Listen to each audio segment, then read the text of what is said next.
we've done a lot of hustling and saving, but I think we felt like we're just at the beginning of that process now, really, would be our mindset to it. And then I think that's kind of been why we've had the view that we've had, as in, like, what do we need to do? We've never ever looked at it from the other side of things that you've described, where it seems like there's a decent amount of things already in place. And so even hearing that prompts my mind to start thinking down different avenues, which I think is a really interesting thing. Yeah, I've got a lot to think about. The Aussie FIRE podcast is a collaboration between Strong Money Australia and Pearler, Australia's favourite boring long-term investing platform. Join our hosts, Dave from Strong Money Australia and Hayden from Pearler, as they discuss all things financial independence. At Aussie FIRE, we're big fans of sharing experiences and talking about money. However, please note that any advice is general and does not consider your financial situation, needs, or objectives. Consider whether it's appropriate for you, and if in doubt, speak to a licensed financial advisor. Hello, welcome to another episode of the Aussie FIRE Pod. Obviously, you're joined here today with Dave and myself, but today's a very special episode for us because, as you might know, particularly for the regular listeners, we have been doing a lot of case studies over the last year or two. We've often been doing these case studies by reading out requests that our listeners send in, but we've been getting such an overwhelming number of these case studies that we thought we'd take it up one extra notch and actually start hearing from some of our listeners themselves and having conversations with them on the podcast for the benefit of our listeners.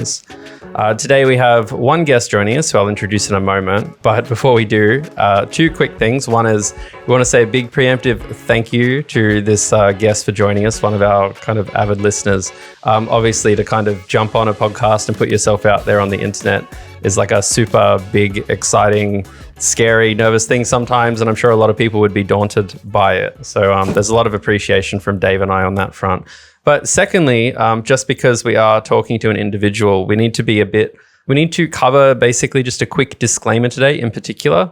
This is really important for us because Pearler, the company that I'm part of that basically, oversees and makes sure that the Aussie FIRE Pod is not saying anything silly. We need to make sure we're very clear that Pearler, and therefore Aussie FIRE Pod, is basically everything we share is under a general license and not a personal advice license. So the specific words I'm going to share with you all listening today are that all of the information that we cover in this podcast, as you might have seen in the intro, is general in nature only. It doesn't consider your personal circumstances, objectives, situation, or needs.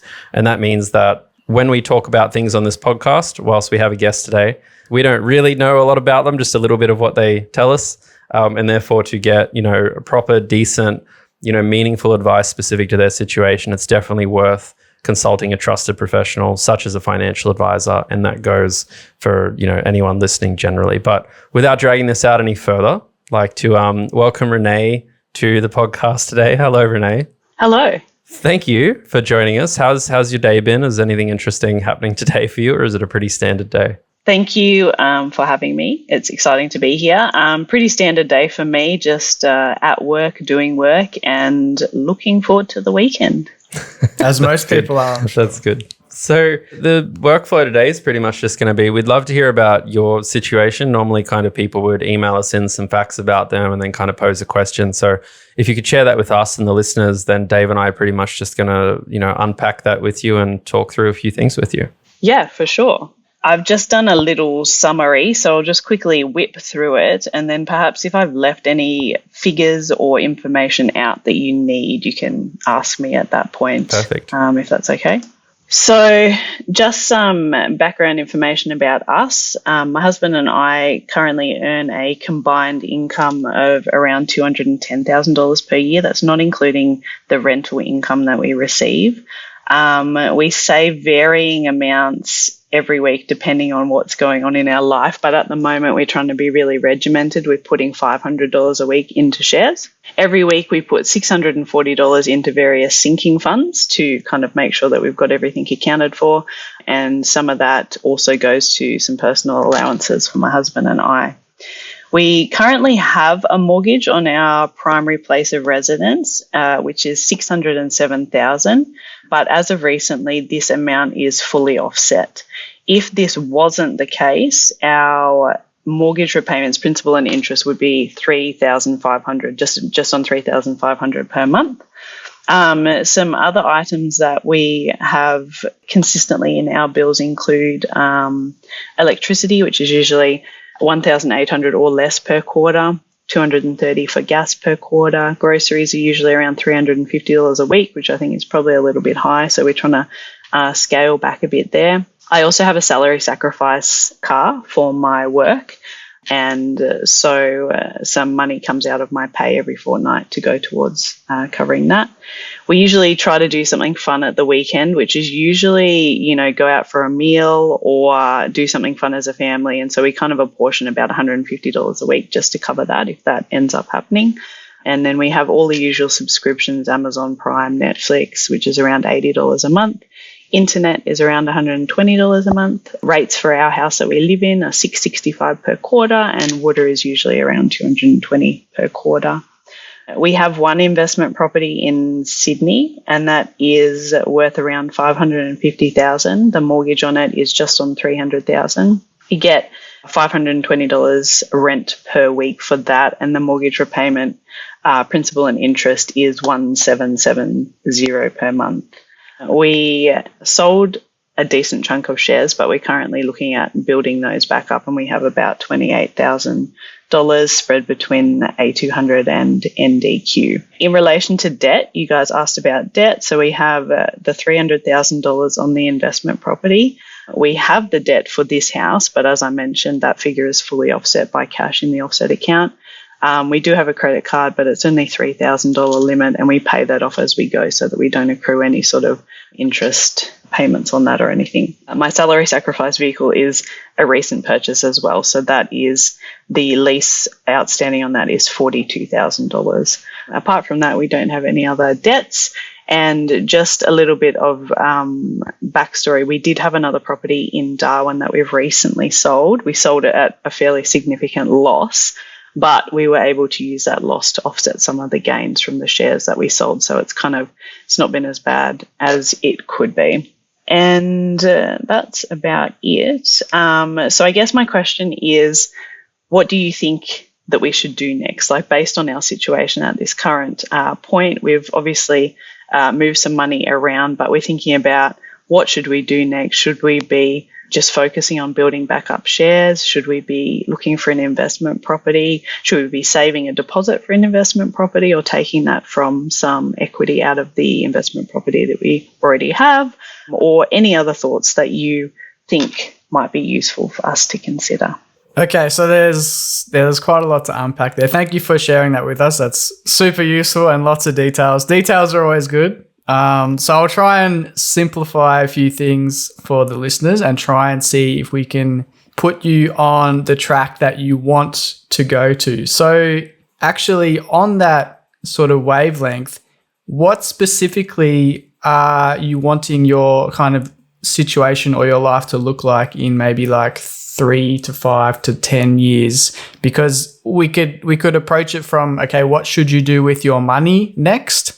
Or we could approach it from because that what you do with your money and the next steps that are probably the wisest to take is probably going to depend on what outcome you want. So there's a lot of different lanes that you could take from here, I suppose. So are you looking at more sort of building up a big portfolio from here until you can reach full FI and working full time along the way there? Or are you more interested in maybe taking foot off the gas a bit sooner to have some more free time to use in your personal life? If you have a family, I think you said you have 2 kids, is that right?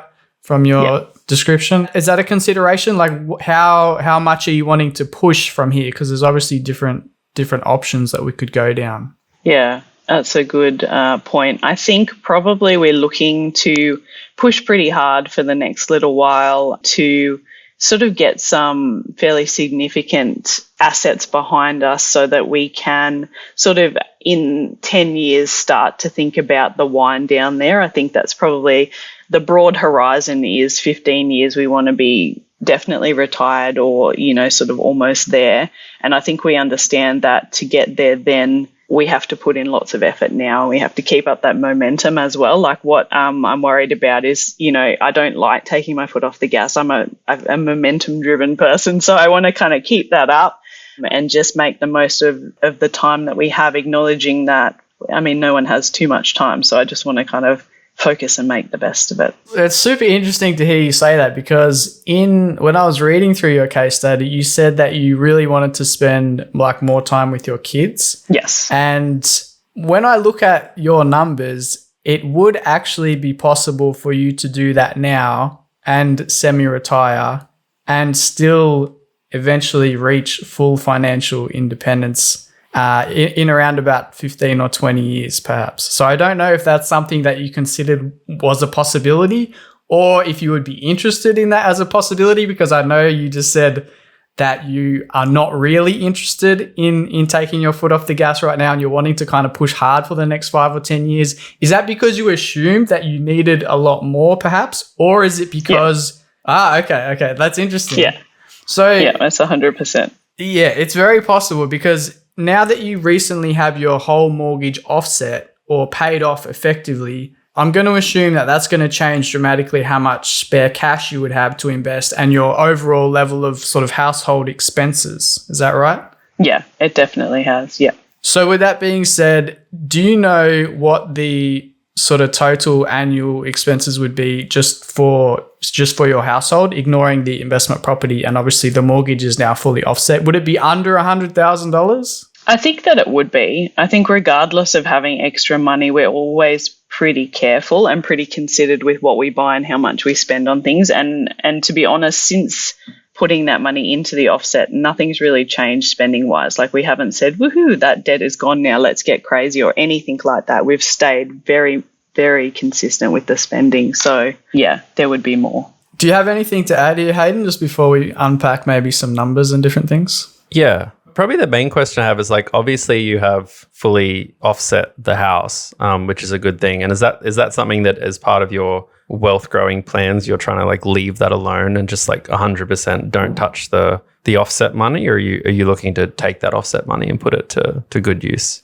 I think that, yeah, it's not off the table to use it in another way. I think we always had this dream to be mortgage free, and I think a lot of people do, but I don't think that people get to experience that. And we did the maths and we realized what we could actually do, how much we would owe for capital gains, the capital debt that we could use to offset that, and how we could actually cover that whole mortgage. And so we did that.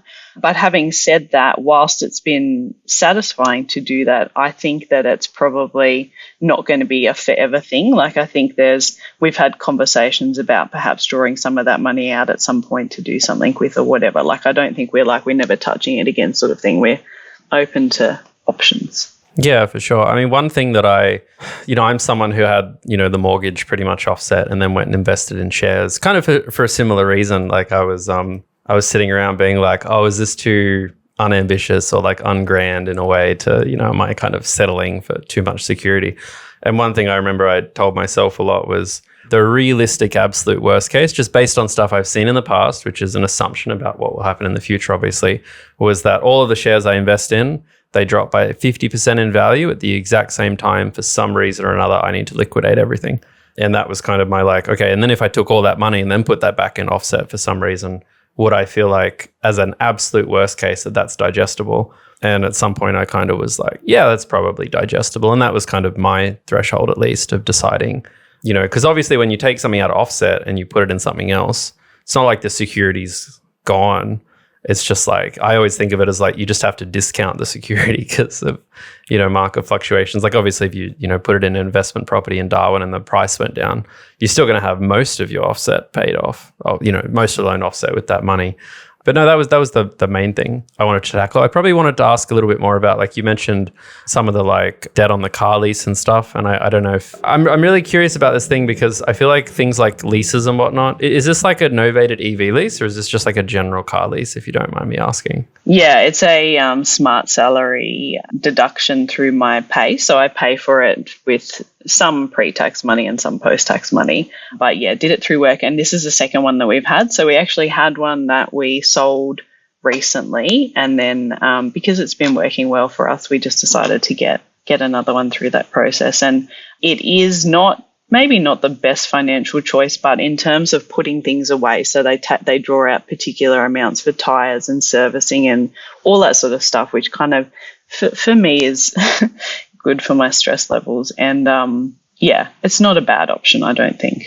Yeah, I think it's great that you said that, because I feel like we always have conversations on this podcast about forced savings in a way. Like one of the biggest arguments people make for mortgages is that it's the most assured way to build wealth if you factor into the account that humans have to discipline themselves. And the stress level thing is actually really fair, because I've seen a lot of people on leases recently, and once they realize that they've been chipping into these sinking funds, if you will, within the lease all the time, such that when Regio comes around, they're not like, oh my God, I have to like go log into my bank balance and like watch that go down $400. I think that's really, just as a side note, I think that's a really interesting thing to do. And I feel like people can also demonize leases as like they're something for less financially savvy people or people without the capital for a car, so they go jump into leases. So I think it's really cool seeing someone so savvy like yourself, jump in that lease camp, which, I know a lot of people that do as well. If we just, like, while we're on the personal spending thing, if we want to go back to the expenses side of things, I mean, you guys seem to be saving like quite a bit and doing pretty well financially. So I'm not really sure you would need to worry about sort of optimizing as hard as possible, given your situation, which is actually pretty good, I would say. You mentioned the grocery bill is a bit high. It probably is a bit high. That kind of looks a bit high to me. I mean, I don't know. I don't have kids or anything, but it does look a bit high. And the other one that stood out to me was the electricity bill. That's like, I know. How does that work? $7,000 a year. Is that some East Coast craziness, or what's going on there? I'm not sure. I am sure. We've just, coming out of winter, I think we had the heater on a bit too much. We were a bit too indulgent there. And also, we're not fastidious about monitoring it. We've got to be better. And I have a child who goes into rooms, turns on lights, and then disappears for a couple of hours. And then, so things like that all add up to like a fairly diabolical bill, to be frank. But the most recent one was less, and we were also looking at, we have solar panels, but they're quite old, so looking at getting a new set of those to help with that. Yeah, it's interesting you say that, because I was actually going to suggest something about solar panels and whether you looked at it or not, because obviously as your bills scale up and the higher they are, the more opportunity there is to save with things like solar panels. But if you're not in a situation where you're home a lot, then most of that usage, I guess, is going to be at night potentially, which is not ideal, where you can consume it, from the solar that you're producing. So then maybe solar and a battery starts to make sense, especially if you're at a level where the bills are very high, then it could start to make sense. So I don't know if it might be worth looking into if you're interested in that, but yeah, I'd be probably curious about that.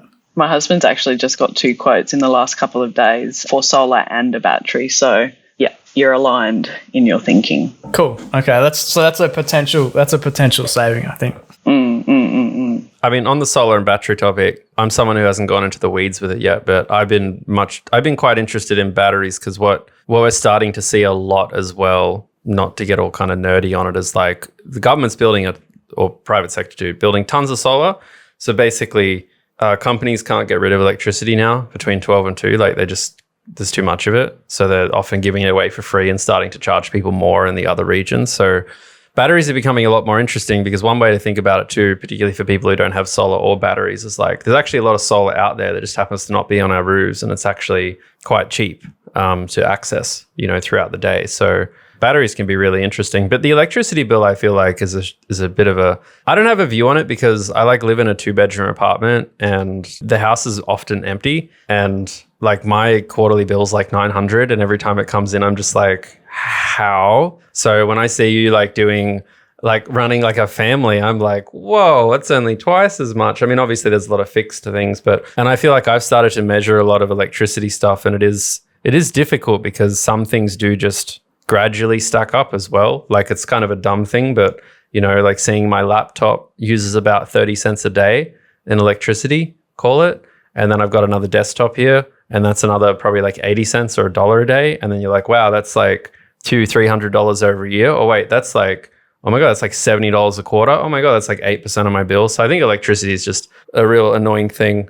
We've talked about it on other episodes, but I've been trying to get into a better habit of like plugging in ammeters in the wall and, seeing what they do. But on the grocery bill, and I probably want to throw this one at Dave, like just to check, Renee, first, $350 a week. That's for the whole family. That is for the whole family, yeah. I don't think that's that much. I mean, I think these days it's more reasonable than it was, if I'm honest. Like, I don't feel we're not that extra with things. We're pretty sensible, but we're a bit extra at times. yeah, that's okay. I mean, I'm just like curious, Dave. Are you just eating bags of frozen peas or something? You were quite outraged by that amount. I'm on the monk diet, beans and rice. Do you have a particular type of bean that you like? I like black beans. Okay. Black beans and kidney beans. Nah. Okay. But do you think it's a lot, Dave? Because I imagine, you're just, in the most loving sense of the word, a very simple person. And it's like, do you just look at that $350 a week and think, like, what's your grocery bill a week for two people? Yeah, it's probably be less than half of that. But we're not Okay. I'd consider that remarkable. I know when there's kids involved, there's a lot of extra purchases that are like it's hard to get kids to eat the food that you want them to eat and to eat the same food as you and stuff. So there's necessarily going to be a lot of like just stuff that's more palatable for them or more convenient for you if you're short on time and stuff like that. So some of that stuff's pretty much inevitable, I would say. So there's going to be a decent amount in there. But yeah, no, it's not like crazy amounts, I would say, but I would be surprised if we didn't have a bunch of like families listening who would be like, wait, we spend $200 a week or $250 or something like that, So yeah. Yeah, that's fair enough. And Renee, just while we're on the topic of spending too, I'm interested in the your husband Ubers to and from work. Is that because you have one car at the moment? That is because we have one car at the moment, yeah. And it's very convenient for him. He usually starts pretty early in the morning, and there always seems to be an Uber around for him to get. And then sometimes he has to stay later as well. So it's just really good for him to be able to just come home. And then, yeah, just having the one car is heaps cheaper. I kind of like that idea versus having two cars. Like there's something of a, like you said, Hayden, I'm a simple person. There's something deliciously simple about just getting Ubers everywhere, I think. Even though obviously if you're doing that all the time, everywhere and a lot, it's going to stack up quite a bit. But I think for things like this, it can make quite a bit of sense instead of having that second car purchase and that big chunk of metal and tens of thousands of dollars sitting in the driveway. If you don't mind me asking, how much like ballpark is it on Ubers a day or week or year, would you guess? It depends. So we've signed up, we've got a membership, and then so I think that's 10% off every ride. Usually, because he's not far, he's about 10 Ks down the road. So it's usually about 15, 16, 17, up to $20 is the usual price. And then sometimes it's slightly cheaper or more expensive depending on the peak and things like that. But to be honest, it works out reasonably, I think, in my mind. Yeah. No, I mean, that, for sure. I mean, those numbers sound like they make sense already. I mean, even if someone's doing, call it $50 a day for 200 work days a year, that's 10 grand. And like a lot of people would think like, wow, 10 grand, that's a lot. But, as Dave was saying, cars are this horrible sinkhole of stress and burden. And like, it's like, they park it at work and then it gets broken into one day or someone rear ends it and there's an insurance excess and then, the battery goes another day and you tow it in. And I think about this a lot as someone who has caught a lot of public transport in my 20s and then only recently started doing private transport. Is some days I find myself in the car, like really missing the train because I miss just like the fact that like I just tapped onto the train and then I just sat on the train and that was it. There was like no, like the transit officer wasn't going to be like, surprise, there's $20 extra today, or anything like that.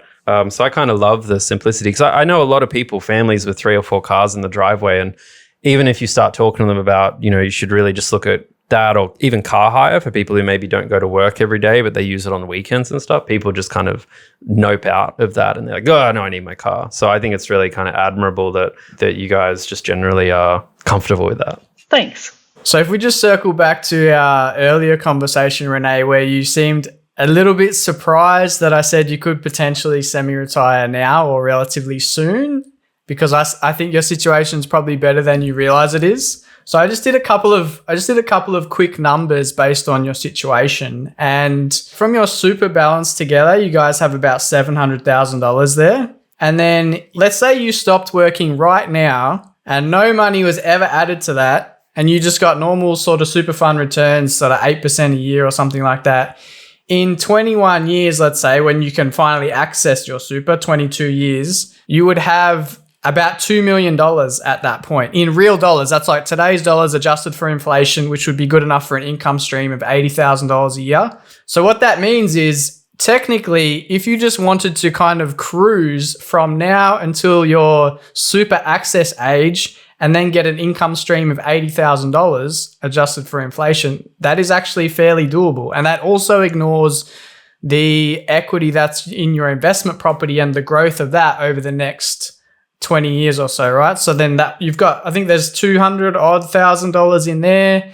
That would probably grow quite substantially over the next 20 years, or it might even be paid off then. So then that's a paid off rental on top of your $2 million worth of super that you would have. So, I mean, that starts to look like a very good situation without doing anything extra from what you've done right now. Like nothing has been added. So if we take those numbers and then we add the property number to it, if we've got the 2 million in super and then we add the property and we just, we can kind of forget about the debt because that would either be paid off or you can sell it and recoup the money and invest that into shares, obviously being mindful of taxes in the future.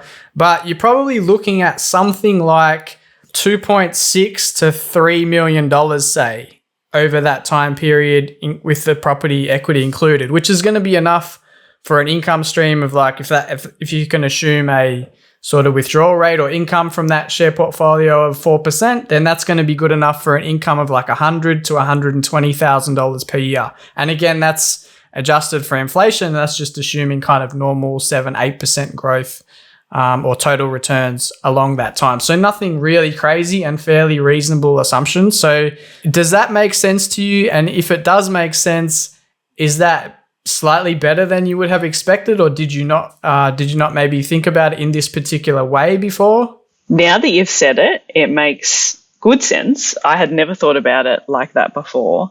And I think that we've just assumed that there was just heaps of work still to do. Like, I think we feel like we've done a lot of hustling and saving, but I think we felt like we're just at the beginning of that process now, really, would be our mindset to it. And then I think that's kind of been why we've had the view that we've had, as in, like, what do we need to do? We've never ever looked at it from the other side of things that you've described, where it seems like there's a decent amount of things already in place. So it's just, I'm just thinking about it right now and just being like, it's interesting.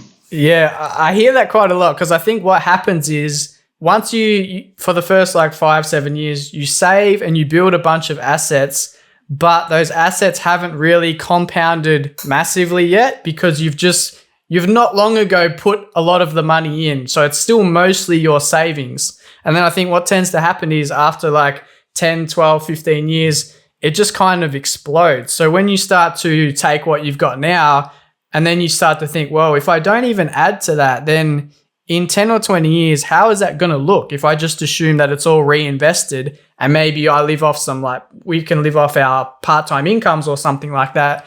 Then even when you adjust for inflation, the assets that you've got now compound over time. And then you're like, wow, actually that's going to be a decent amount of money. So I think that's where, because the compounding takes a while to kick in. So I think that's where the kind of trigger is for when it switches from a lot of your savings to then compound returns, and it starts to look very different than what it does right now, let's say.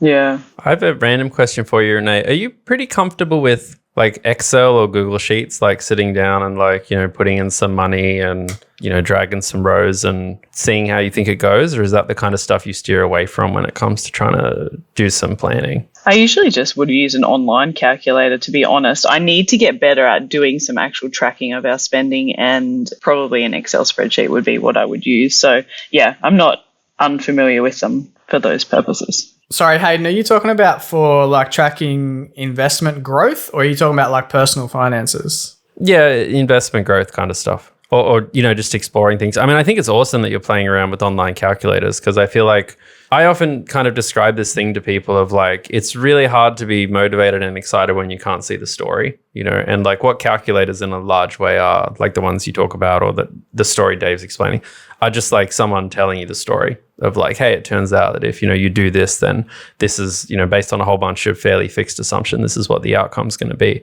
So I love this kind of like, you're describing your scenario, Dave's talking about a way that it will project out, because this really is the case for a lot of people. And I ask about the kind of Excel, Google Sheets thing because I don't think people need to like look at finances like all the time through spreadsheets because it's a real pain in the butt and it's very boring. I generally encourage, you know, everyone listening to try and at least try to make sense of your investment growth through spreadsheets once, because then it allows you, when you then go and look at calculators or you punch stuff into ChatGPT, to be like, I get what this is doing and I know how to like critique it. Because that's the other problem I see a lot. And I don't know if you've had this experience, Renee, but sometimes people put things into investment calculators and it spits out a very happy answer. And their first thought's just like, no, life can't be that manageable. I'm not sure if you've had that kind of experience before or what your experience has been with these investing calculators. It has been that one exactly, I think. And that's why I'm just kind of really hearing what Dave's saying for the first time probably ever in my life. Just because, I have felt like where we are and where we need to be are so very far apart. But it seems like they're not actually as far apart as we thought, which is, this is new information to me. I suppose what the interesting part is there's going to be like a push-pull factor at play here, because obviously you're in this mindset where you still want to kind of go hard on the investing and you still feel like you've got a lot to accomplish at this particular point. But then there's also the desire for more family time kind of tugging at you as well, and to make the most of your kids while they're still young, which is what you said in your email. So those two things are essentially inevitably in conflict.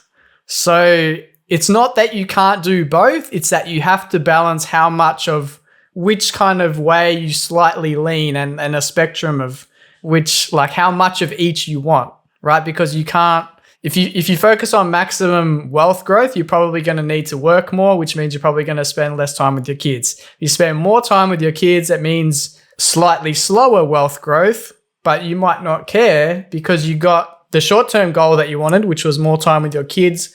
And I think the other important thing to consider is just because you might not harness the most usage out of the borrowing power or the debt potential that you could use now, because maybe let's say you kind of step back a little bit and you enjoy another 5 or 10 years with your kids. I think as you put it in your email, like before they don't want to spend time with you anymore. Yeah. Every parent's dreaded date sometime in the future where your kids are like, okay, I've had enough of you now.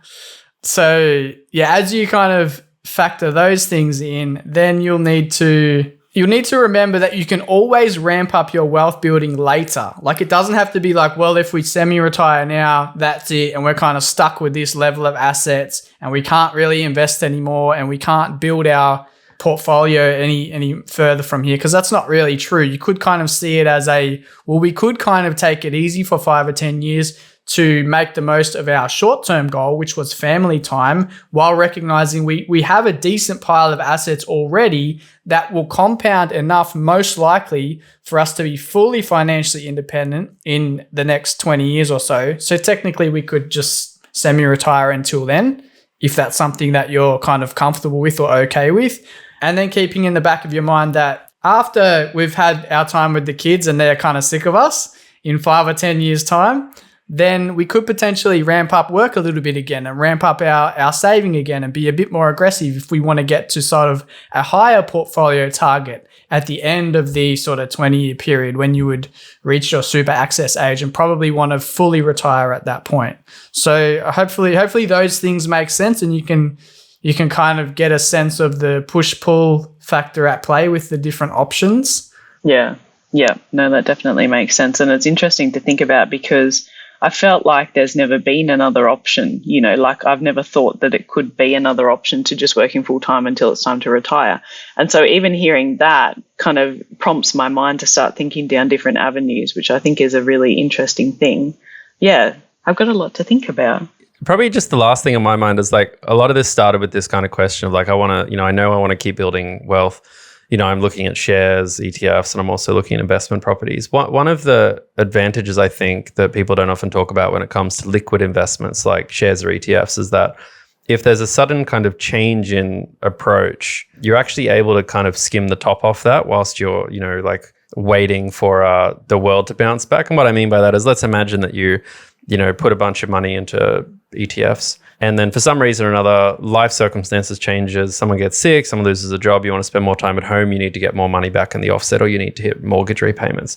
With ETFs and stuff, if things are down and maybe it's not an ideal time to sell, the good thing is it's so easy to just sell a little bit, just enough every month to like cover the mortgage repayment. And that allows you to kind of snap yourself back into that lifestyle, a bit quicker, or like limp through. Whereas like, obviously if you've like locked a lot of capital up into illiquid assets and now, you've got these mortgage repayments and then you've got this investment property and you can't really sell it, or you don't want to sell it because you got to sell the whole thing to get any of the capital out of it very easily. That's just like a more circumstantial thing. I mean, that's not specifically ETFs versus investment properties, because I obviously have to say these things in light of the fact that I'm someone who runs a company where people invest in ETFs, and I've never owned an investment property. So it's very easy for me to kind of say those things, but it's more just around the idea of like, there are liquid and illiquid investments, and they both have very different consequences on how you kind of react to problems and how much stress that can impart. Yeah, I think I just did a little bit of reflection before speaking to you, and I was just interested to see that in relation to the growth of the shares that we sold. The last time we bought anything was in April 2023, and then I looked at just a small time frame of between 30th of June 2024 and 30th of June 2025. And the growth just within those 12 months was like about $68,000. And it just reiterated to me how important investment is in general to give you that boost. Like, we didn't save $68,000 last year, but the assets that we put money into prior to that, they did that heavy lifting for us. And so I was just reflecting on that before I spoke to you today, because I think that even though I haven't felt like we're very far along in our journey, I think we've been doing responsible things with our money till now. Yeah, for sure. I love that. It's the third member of the marriage, the third provider, Yeah. quietly humming away. And they only seem to earn more as time goes on, really, right? So, yeah, I think that's a great thing. That's awesome to hear. Yeah. Just to piggyback off what you said earlier, Hayden, about you're kind of comparing property versus shares.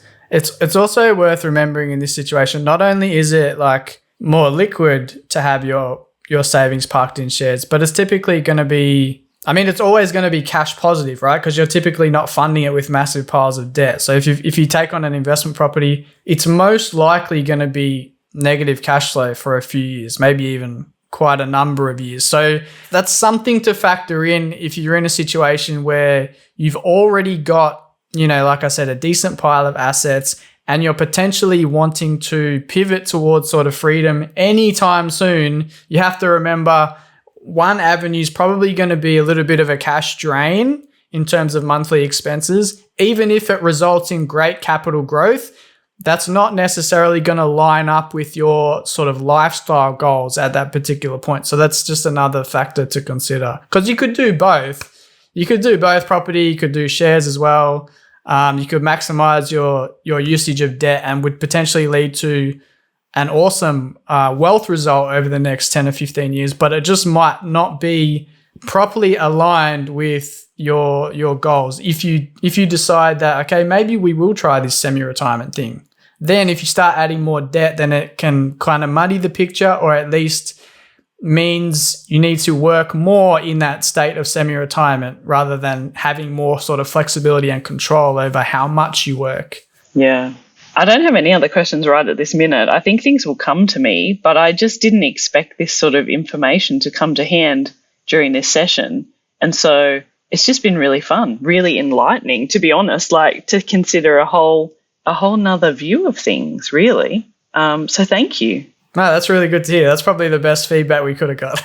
Yeah. That's good. That's good.